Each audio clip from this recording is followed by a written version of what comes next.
When I looked at the gospel reading for today, I thought, the people who developed this lectionary we use mustn't have thought about the possibility that the 13th Sunday of Pentecost would fall on Father's Day in Australia. Unless you hate your old man, you can't be my disciple. In fact, whoever comes to me and does not hate father and mother, wife and children, brothers and sisters, yes, even life itself, cannot be my disciple. For me, probably one of the most difficult things that Jesus says to me. What am I supposed to do with that? Now, fortunately, last week I pointed out that Jesus doesn't try to give us a new set of rules to apply to our living, but rather he offers a framework within which we're expected to shape our lives. And I also pointed out that Jesus' teaching about who to invite to the dinner party wanted to stretch the listeners' thinking from only caring about their family and friends, but to reach out to all those that needed love and care. Nowhere else does Jesus teach us to hate anyone. In fact, his new commandment was, love one another as I have loved you. By this shall all people know that you're my disciples, if you love one another. Indeed, in another place, he tells us we're supposed to love our enemies. He says, don't just love those that love you, you must love all people. So what's the framework that Jesus is presenting here? What am I supposed to do about hating my family if I want to be a disciple of Jesus? Well, it turns out that my anxiety was dissipated somewhat by going and trying to understand the language in which this was written. The word that we've translated as hate has quite a broad usage. We tend to think of hate in an emotional or psychological or personal sense. But the Greek word also has the sense of rejection, or better still, preferring one thing, one person over another. Now, it's unfortunate, but in almost every community, we find that people prefer our family, our group, our community, even our nation, over all others. We love our own, and we tend to reject those who we regard as the other. It's such popular wisdom that we very rarely challenge it. We hear it again and again, and so we think it must be right. Charity begins at home. Usually those people who say that seem to think that charity should stop there as well. But how often have you heard it said, we really should cut our foreign aid budget so that we can help the poor in our country? My oldest son works in the field of foreign aid, and his research shows that about 70% of Australians believe that truth. We should cut back on what we give to others. In fact, we cut back so much on foreign aid, now all those countries we used to help are seeking help from China, and we're upset about it. It was actually back in 2010. Heather and I went with a group of people from the Rabina congregation and Uniting World to visit the Solomon Islands. The Rabina congregation were helping the church there build a house to house medical staff who were coming to work in their hospital. And during the time we were taken and shown all sorts of things, and we were shown a school that had been funded by money from China. And I wondered at the time, why is China putting money into the Solomon Islands? And I said back then, maybe it's because we've all cut back our aid that they're looking to other places. And now, of course, we know China was patient. They were happy to build a school 12 years ago. And we can see how it works out. But you watch what happens. When we had those floods earlier this year, up around Gympie, Brisbane, millions of dollars were given to help those who suffered. But I wonder how much Australian money went to Pakistan to alleviate the floods there, which were much worse and just killed far more people. We have to defend our own. It's the way we understand it. It's why Russia takes over Crimea in Ukraine, because there are a lot of Russians living in those places and they want to protect them. It's why China insists that Taiwan is always part of China, because it's our own. It's why Palestinians are driven out of their homes and their homes destroyed to allow for Jews from all parts of the world to come and settle in Israel. It's the way the world works. You care for your own far more than you care for the other. And we instinctively want to love and protect our own, our father and mother, wife and children, brothers and sisters. We all want to put them first and only reach out to others as long as it doesn't negatively affect the closest ones to us. But then Jesus stuns us. Jesus upsets our thinking. Jesus calls us beyond that sort of narrow understanding of compassion. In Matthew's Gospel we read, "You've heard that it was said, you shall love your neighbour and hate your enemy. But I say to you, love your enemies and pray for those who persecute you, so that you may be children of your Father in heaven." And in this passage in Luke, Jesus quite simply reverses that truth.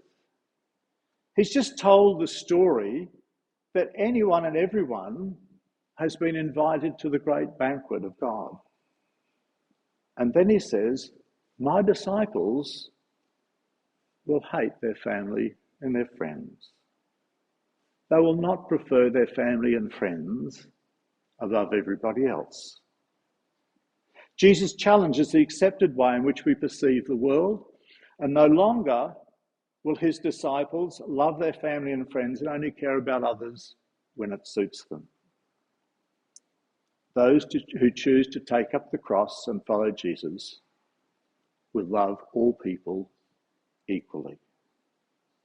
We won't believe that charity begins and ends at home. We will not say, let's cut the aid to those we don't know and care for.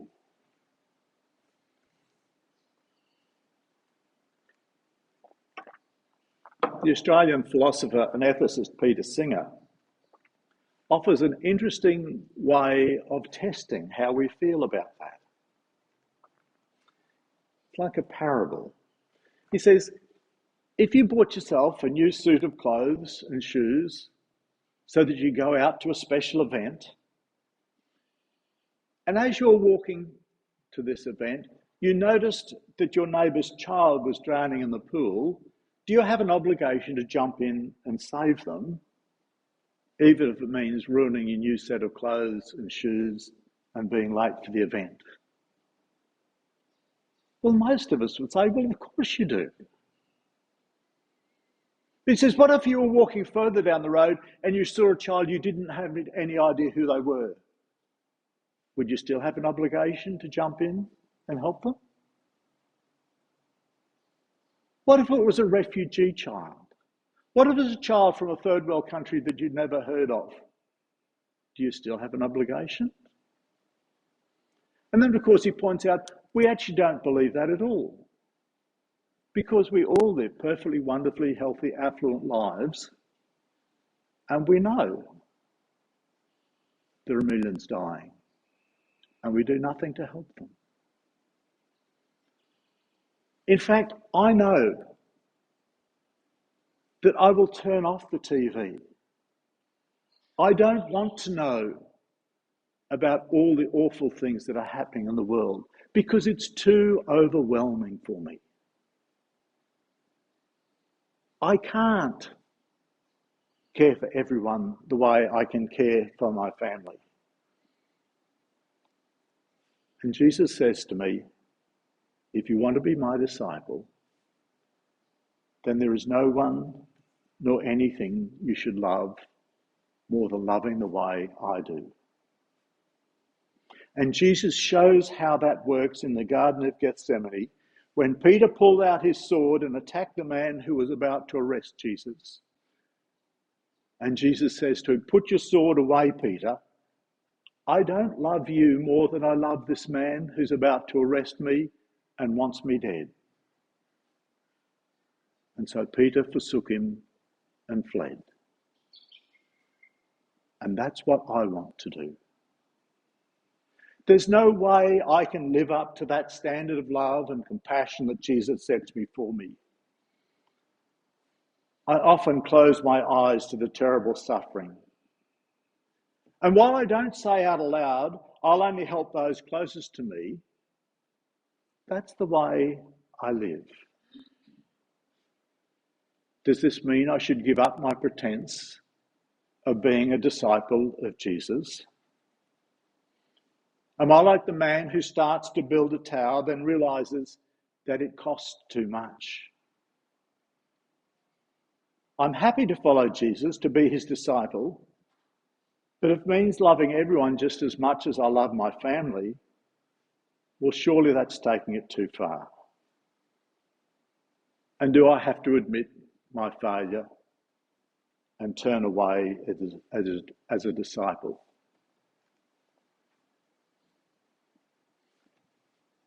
No.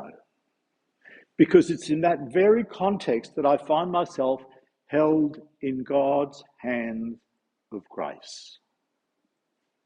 I'm not perfect, so I can only come humbly before God and confess that brokenness. In his letter to the Corinthians, Paul says, we carry this treasure of the gospel as in earthen vessels, in clay pots. I'm really annoyed with myself because I've left them sitting on my dining room table. But in 1984, I was ordained in Rockhampton with Dennis Half and Kay Ronalds. And Reverend Professor Rolly Bush preached on that occasion. He preached about this passage, that we carry the treasure of the gospel in earthen vessels. And he reminds us that we're just clay pots, really. And on the one anniversary of our ordination, Kay Ronalds gave me these little clay pots to remind me, because we'd decided we were probably crackpots anyway. What we heard in that reading from Jeremiah was that God is like the potter, the maker of clay pots. And he carefully shapes and reshapes these pots until they're perfect. God knows I haven't reached the perfection of the fullness of Jesus yet. And he graciously waits for me to allow him to mould and reshape me so that I might be able to love as Jesus loved. Now, while clay is still moist and supple, it can be shaped and reshaped. It can even be flattened and reshaped again. And I'm told by clay workers that even when the pot is left to simply dry out, it can actually be re-soaked in water until it becomes pliable again. Jesus knows that not many of us have reached the stage of growth that enables us to love all people, no matter who they are and what they've done.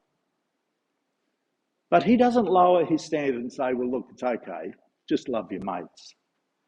Rather, he offers graciously and lovingly to continue to work with us and to form us and shape us until we do.